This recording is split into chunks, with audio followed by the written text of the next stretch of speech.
En las márgenes del río Solimois, donde la selva amazónica respira con vida propia y los animales aún mandan, vivía un perro llamado Trovão. No era un perro de raza, no tenía pedigrí ni medallas.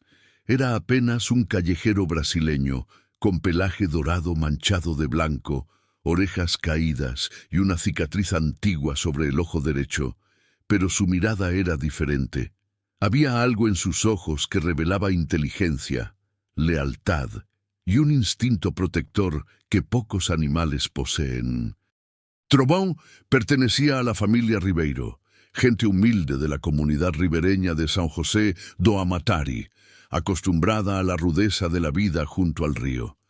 Cada día traía un nuevo desafío: inundaciones, caimanes, serpientes venenosas, pero nadie imaginaba lo que estaba por venir. Aquel día parecía tranquilo.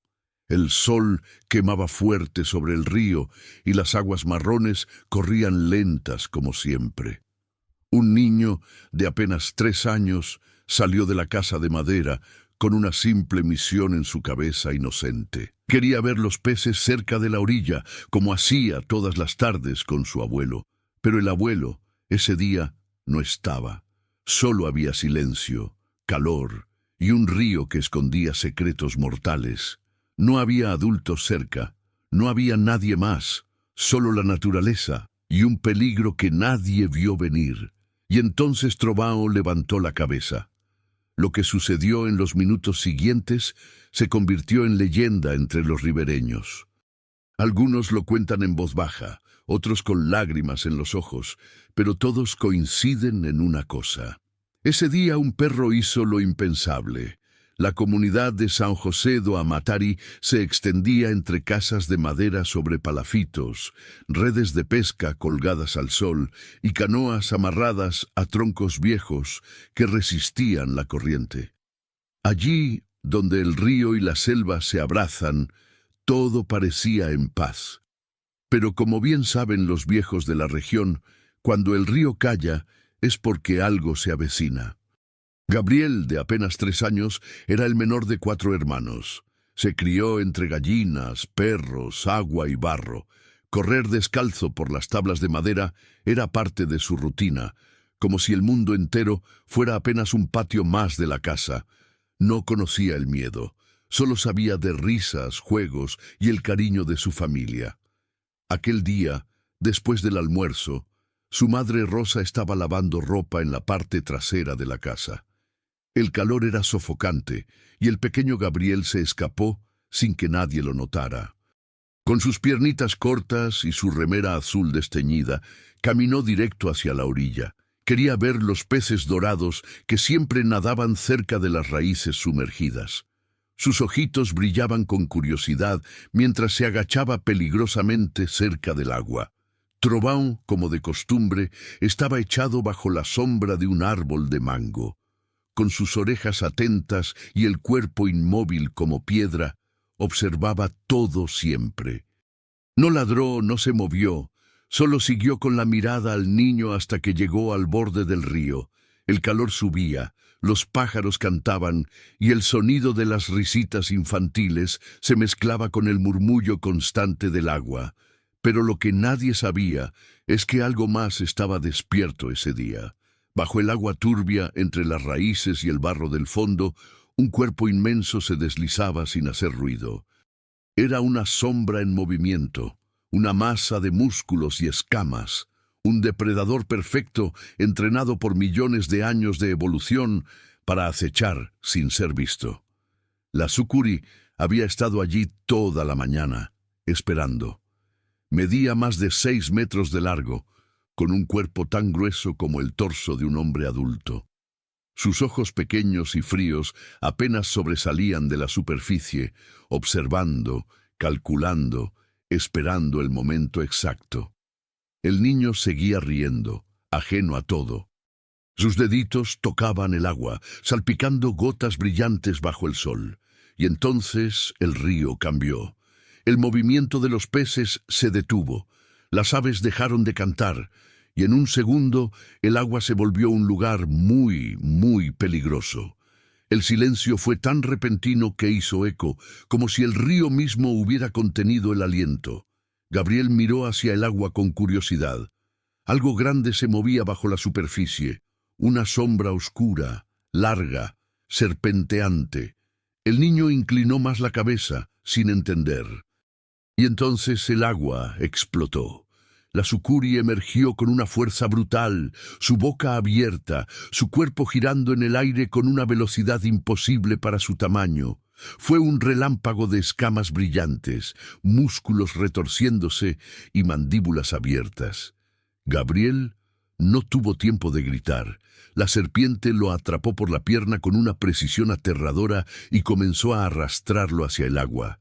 El niño cayó de espaldas, sus manitas arañando la tierra húmeda, sus ojos llenos de terror y confusión. El instinto de supervivencia lo hizo llorar, pero el sonido apenas salió de su garganta. La sucuri enrolló su cuerpo alrededor de las piernas del pequeño, apretando con una fuerza capaz de quebrar huesos. Y entonces algo cambió. Un nuevo sonido surgió desde la casa. Un ladrido. No agudo, no nervioso, sino grave, potente, lleno de furia. Fue como si la selva reconociera ese sonido, como si el suelo mismo temblara ante su presencia. Entre las tablas de madera, como una flecha dorada lanzada por la ira, apareció Trobaum. Sus ojos estaban encendidos, su cuerpo en tensión, y cuando vio a Gabriel siendo arrastrado, no lo dudó. No buscó ayuda, no titubeó. Corrió y se lanzó contra la bestia. El impacto fue como un trueno sobre el agua. El impacto sacudió la orilla. Trobaum se estrelló contra la sucuri como una bala furiosa, impulsado por algo más fuerte que el instinto, el amor. La serpiente soltó un siseo grave y amenazante, aflojó apenas su agarre sobre el niño y giró su cabeza triangular hacia el perro.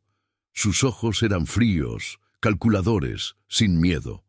No estaba acostumbrada a que sus presas pelearan, mucho menos a que algo las atacara. Trobaum no retrocedió, clavó sus colmillos en el cuerpo de la serpiente, justo detrás de la cabeza, y jaló con toda su fuerza. La sucuri reaccionó con violencia. Enrolló parte de su cuerpo alrededor del perro, apretando, intentando asfixiarlo como hacía con todas sus víctimas. Pero Trobaum no soltó, incluso con el aire escapando de sus pulmones, incluso con el dolor recorriendo su cuerpo. Mantuvo sus mandíbulas cerradas sobre la serpiente. Gabriel, aún atrapado por las piernas, lloraba desesperado. Su cuerpecito temblaba, sus manos se aferraban a la tierra intentando no ser arrastrado al agua. La tensión era insoportable. La sucuri se retorció con furia, golpeando el suelo con su cola, levantando nubes de polvo y barro.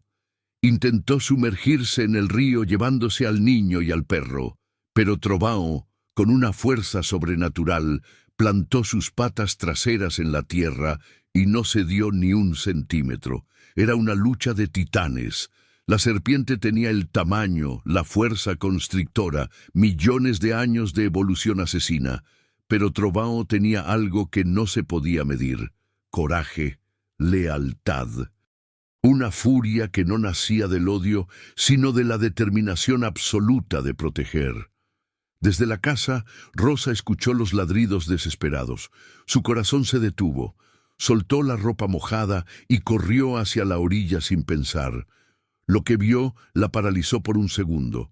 Su hijo, su bebé, siendo jalado por una serpiente gigante mientras un perro peleaba por su vida. Gritó con todas sus fuerzas. Su esposo, João, salió corriendo de la casa vecina con un machete en la mano. Otros vecinos comenzaron a aparecer, pero nadie sabía qué hacer. El miedo los tenía congelados. Solo Trobaum actuaba. Solo él se había lanzado sin pensar. La sucuri, sintiendo más presencia humana, intentó un último movimiento desesperado. Soltó al niño y se enrolló completamente alrededor del perro, apretando con toda su fuerza mortal. Trobaum soltó un gemido agudo. Sus costillas crujieron, pero no se rindió. Con un último esfuerzo, giró su cabeza y mordió el ojo de la serpiente. El chillido de la sucri fue gutural, primitivo. Aflojó su agarre por un instante y Trovão aprovechó. Se zafó, cayó al suelo jadeando, con el cuerpo marcado por las escamas, pero se puso de pie nuevamente. La serpiente, herida, sangrando, finalmente entendió que esta pelea no valía la pena. Se deslizó rápidamente hacia el agua y desapareció en las profundidades del río, dejando un rastro de sangre y barro. Trovão permaneció de pie por unos segundos más. Su pecho subía y bajaba como un fuelle. Su pelaje estaba empapado, manchado de sangre y lodo. Sus patas temblaban, y luego dio un paso hacia Gabriel. El niño, aún llorando, extendió sus bracitos hacia el perro. Rosa corrió y levantó a su hijo, revisándolo desesperada. Tenía marcas en las piernas, moretones, pero estaba vivo. Estaba respirando, estaba a salvo. João se arrodilló junto a Trovão. El perro lo miró con esos ojos cansados pero serenos. Movió la cola una vez, apenas. Fue más que suficiente.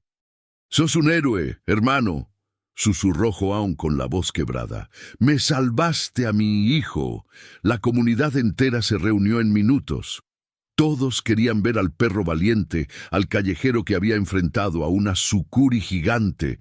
Rosa abrazaba a Gabriel con fuerza, llorando sin parar. El niño, aún asustado, señalaba a Trovão y decía entre sollozos: «Perrito bueno, perrito bueno». Entre todos llevaron a Trovão de vuelta a la casa. Le dieron agua fresca, carne, le limpiaron las heridas con cuidado. El perro no se quejó ni una sola vez. Apenas cerraba los ojos, respirando lentamente, como si estuviera en paz. «Ese perro no peleó por instinto», dijo el pescador más viejo de la comunidad mientras observaba las marcas en el cuerpo del animal. «Peleó porque sabía lo que hacía». Las palabras se esparcieron más rápido que el viento. En menos de una semana, la historia ya era contada en las radios de Manaus, en los mercados, en las iglesias. Los periodistas llegaban en lancha para ver al perro valiente. Querían fotos, entrevistas, grabar videos, pero Trovão no buscaba atención. No le interesaba la fama. Su recompensa era ver a Gabriel sano, corriendo otra vez, y saber que estaba a salvo. Desde entonces, nada fue igual en la comunidad de São José do Amatari. Cada atardecer, cuando los rayos dorados tocaban el río, João salía con una silla de madera, se sentaba junto a Trovão y simplemente miraban el horizonte. A veces no decían nada, no hacía falta. Ambos sabían que entre ellos ya no había lazo de dueño y perro. Lo que los unía era mucho más fuerte. Los años pasaron como pasan las estaciones en el Amazonas, lentos, sinceros, inevitables. Gabriel creció fuerte y sano. La comunidad siguió con su vida de siempre. Los palafitos envejecieron un poco más, las redes se rasgaron y se remendaron 1000 veces, y las viejas huellas de aquel día en la orilla fueron borradas por las lluvias. Pero la memoria esa no se fue. Trovão también envejeció. Su andar se volvió más pausado. Su lomo, marcado por las cicatrices de aquella batalla, ahora cargaba también el peso de los años. Sus patas, una vez rápidas y firmes, a veces temblaban con el frío de la mañana, pero nada de eso le quitaba la mirada serena, profunda, vigilante. Seguía siendo el guardián de la familia. Aunque ya no corría detrás de las gallinas ni escoltaba a João por las canoas, su presencia bastaba. Solo con estar llenaba el lugar de paz. A veces se echaba bajo el árbol de mango, observando el río por horas. Algunos decían que estaba recordando, otros que seguía esperando, esperando por un nuevo peligro que pudiera surgir, esperando por una nueva oportunidad de proteger. Pero la verdad es que Trovão ya había hecho lo imposible y ahora por fin podía descansar. Gabriel creció y nunca olvidó. Cada vez que pasaba junto a Trovão, le acariciaba la cabeza con ternura. «Hola, héroe», le decía con una sonrisa. Y Trovão, ya viejo, levantaba la cola una vez, solo una. Era su forma de decir: «Aquí estoy, aún cuido de ti». La historia de Trovão se había extendido más allá del Amazonas. Llegó a ser contada en programas de televisión, en páginas de internet, en escuelas. Se escribieron artículos. Algunos cineastas querían hacer un documental, pero ni las cámaras, ni las entrevistas, ni los aplausos cambiaron a Trovão. Él no necesitaba fama, no entendía de homenajes. Su gloria no estaba en los titulares, sino en los corazones de quienes lo conocieron, porque Trovão no era un perro valiente por casualidad. Era valiente porque su amor era más grande que su miedo. Un día, como todos los seres que caminan esta tierra, Trovão se durmió y no despertó. Fue una mañana tranquila. El cielo estaba azul y el viento traía olor a río. João lo encontró bajo el árbol de mango, con la cabeza erguida, los ojos cerrados y una expresión de descanso. Como si hubiera elegido ese momento, como si supiera que su misión ya estaba completa. La familia entera lloró, no con el llanto desesperado de una pérdida injusta, sino con el llanto profundo de quien se despide de un alma noble. No era solo un perro el que se iba, era un hermano, un protector, un símbolo. Lo enterraron bajo el árbol de mango, en el mismo lugar desde donde había vigilado a Gabriel todos esos años. Plantaron flores silvestres a su alrededor y sobre una piedra grabaron una sola palabra: gracias, porque no hacía falta decir más. Hoy, cuando los hijos de Gabriel corren por la misma orilla, su padre les cuenta la historia, les señala el árbol, la piedra, el río y les dice: aquí vivió Trovão, aquí luchó, aquí protegió. Y los niños escuchan con los ojos grandes, con la imaginación encendida, como si estuvieran oyendo una leyenda antigua, porque eso es Trovão ahora, una leyenda, una historia que se transmite de boca en boca, de generación en generación. Una historia real, que parece un cuento, porque a veces los héroes no llevan espadas, no tienen capas ni armaduras, ni nombres escritos en los libros. A veces los verdaderos héroes caminan sobre 4 patas, con la cabeza en alto, la mirada firme y el corazón lleno de amor. Trovão no fue un perro cualquiera, fue el guardián del río, el protector de la inocencia, el guerrero silencioso, y mientras haya alguien que lo recuerde, Trovão nunca morirá. La historia de Trovão no es solo la historia de un perro valiente, es un recordatorio de que el coraje no siempre ruge. A veces simplemente camina a nuestro lado, en silencio, atento, dispuesto a darlo todo, incluso la vida. En un mundo donde lo salvaje y lo humano conviven en tensión constante, Trovão eligió su bando y eligió amar, proteger, luchar. Hoy su nombre no está escrito en estatuas ni en monumentos, pero está grabado en la tierra que defendió, en las miradas de quienes lo conocieron y en el corazón de quienes escucharon su historia. Porque los verdaderos héroes no mueren, se transforman en leyendas. Y tú que has llegado hasta aquí, también formas parte de ella. Si esta historia te tocó, te conmovió o te inspiró, compártela. Deja tu comentario, cuéntanos qué es para ti un verdadero héroe. Y no olvides suscribirte a Archivo del Depredador, donde las leyendas caminan entre ríos, selvas y silencios. Hasta la próxima historia.